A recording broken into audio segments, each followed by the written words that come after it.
All right, I think we're going. Okay. Let's see here. There we go. June All right. Right here.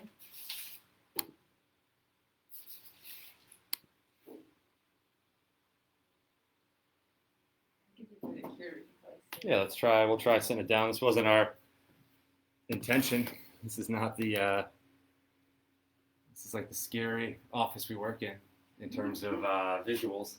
But let's see if we can walk outside with it one more time. All right. We're gonna try outside where it's better light.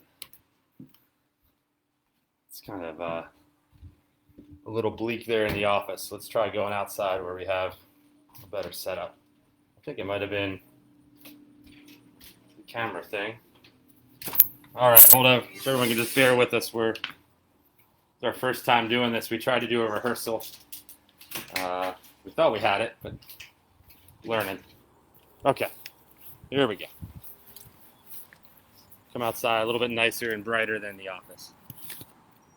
All right. Cool. All right, there we go. Looks very woodsy out here.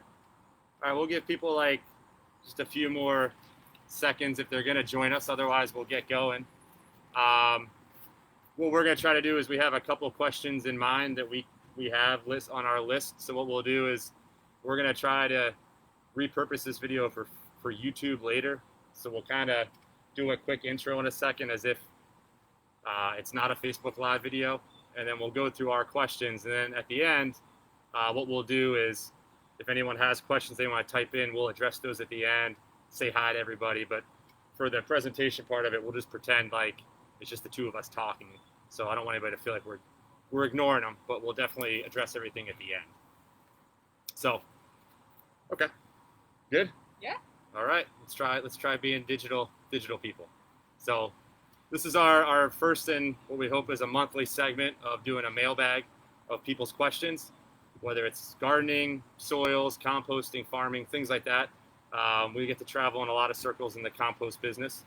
So I'm Justin. I'm the founder of Veteran Compost, and with me is Julie, who's our soils and farming guru here on staff. And what we're going to do is go through a couple questions that we have this month that people sent to us or that we came up on our own. So the first one is, for the purposes of where we are right now, it's August and we're in Maryland. So what can I grow right now, or what can I start? So yeah, so a lot of people are asking that right now.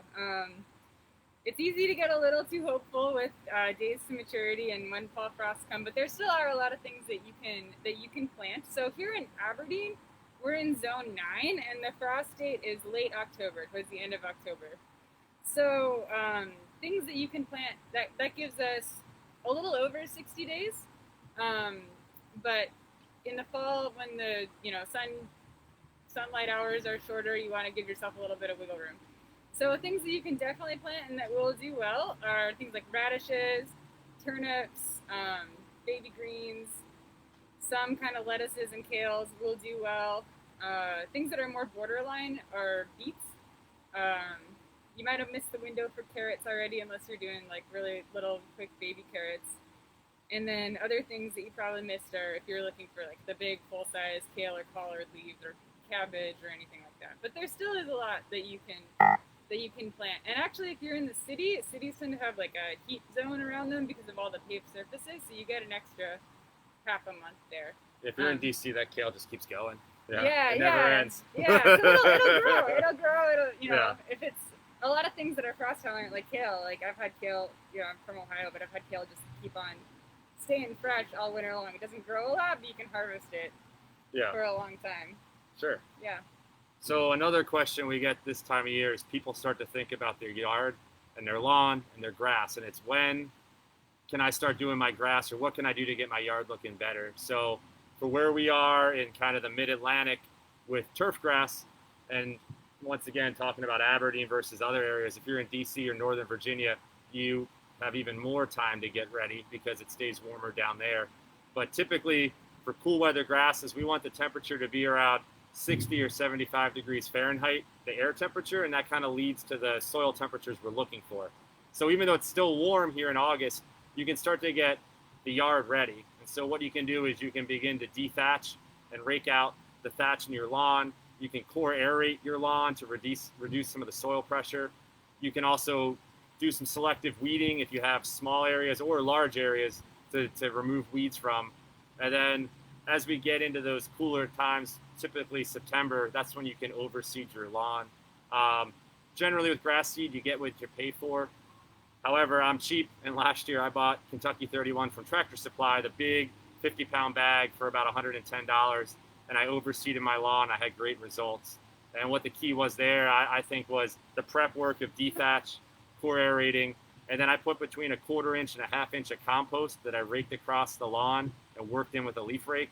Then I overseeded my seed, and then came back again with the rake, because the key is you want to have good contact with your grass seed. So hitting it with the backside of the rake, getting good contact with the seed, with the compost, and then following the watering directions with the seed. And my lawn, I went from kind of that yard on the street that wasn't looking good to, upper middle of the pack with lawn results in just a couple of weeks of work. So that's the quick rundown. We'll probably cover turf grass in another 5 to 10 minute video this fall with some actual visuals of the work that goes into prepping the lawn. But if you're looking to September for grass, you're kind of got a couple weeks now to get the prep work done. So another common question, another good thing to do in the fall is set up your raised beds. If you want to, improve your garden plot or build more raised beds. You did well gardening this season. You want to do some more next year. A question we get all the time is, can I fill my raised bed with compost? And the short answer is we usually don't recommend it. Some people will actually pre-make compost with peat moss and things to make it a light mix that's actually designed for raised beds. But most composts have either some combination of too many nutrients or not good enough drainage. So it tends to hold a lot of water. You don't get good drainage. Plants get wet feet and don't do so well. Our compost in particular is made from food waste and wood chips. So we've got a lot of nutrients. It's much more nutrient rich than your average compost. If you try growing straight in our compost, like that, some things will do well, but more nutrients means more soluble salts. So, things like tomatoes are pretty salt tolerant, but things like lettuce, for example, the growth might be stunted or extremely slow if you're growing in just plain compost. The way to, dress up your bed is you can cut the compost with materials like peat moss, or coir is an alternative to peat. The purpose of that material is to make it, lighter and more aerated. There's things like vermiculite or perlite also, which either hold water or help with drainage. So you want to do a blend of various things inside of your beds rather than just straight compost. Alternatively, if you're doing very low beds, you could just work compost into your soil and build your soil up that way. Yeah, so structure, you want to have some structure, some drainage, and then our compost, the nutrients it's a good thing, but it's a good thing to cut in some of that other material. Yeah.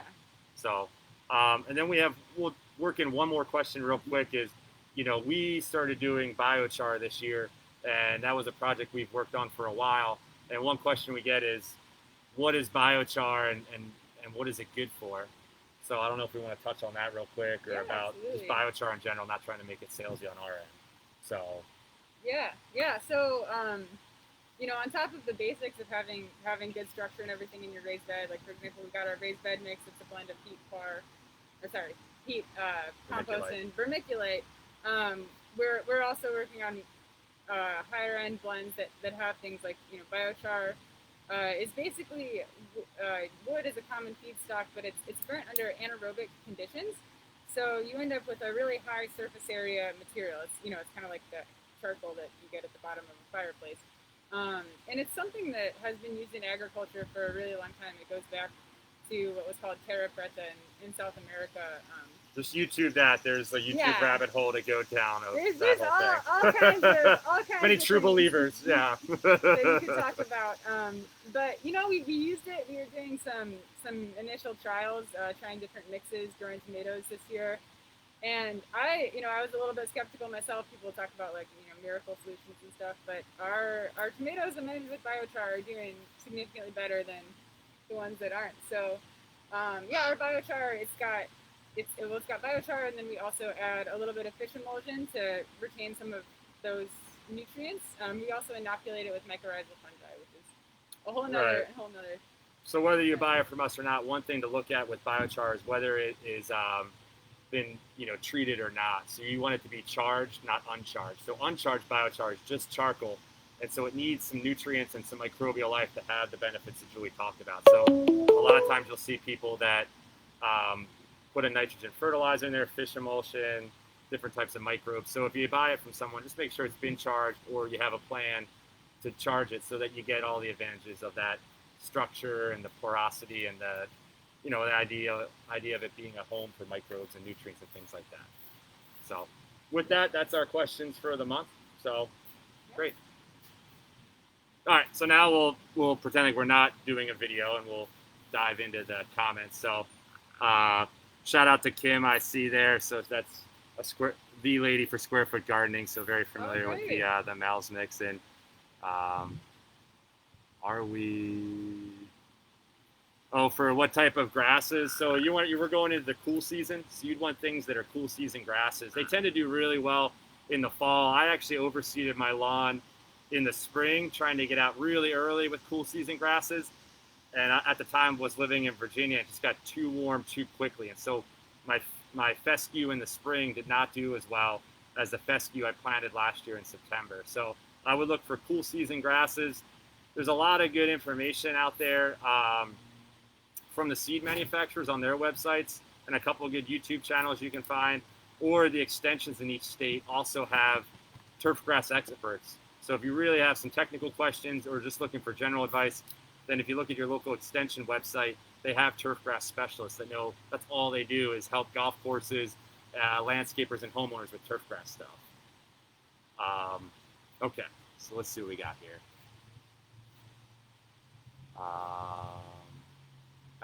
Dawn says I have an area in my backyard that I compost pile, food scraps, and droppings.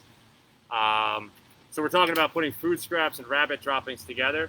Those are awesome, we would call those green materials or high nitrogen materials.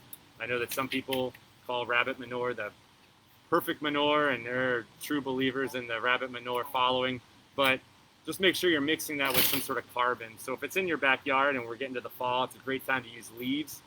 You could also use wood chips from tree companies or some other sort of carbonous material, so you're offsetting the nitrogen and all the moisture content that goes with that. So that would be the idea there, is this time of year, bank those leaves and mix them in. Someone talking about a volunteer at a food bank, and we have some food waste. So what do we take? We take any kind of food, cooked or uncooked.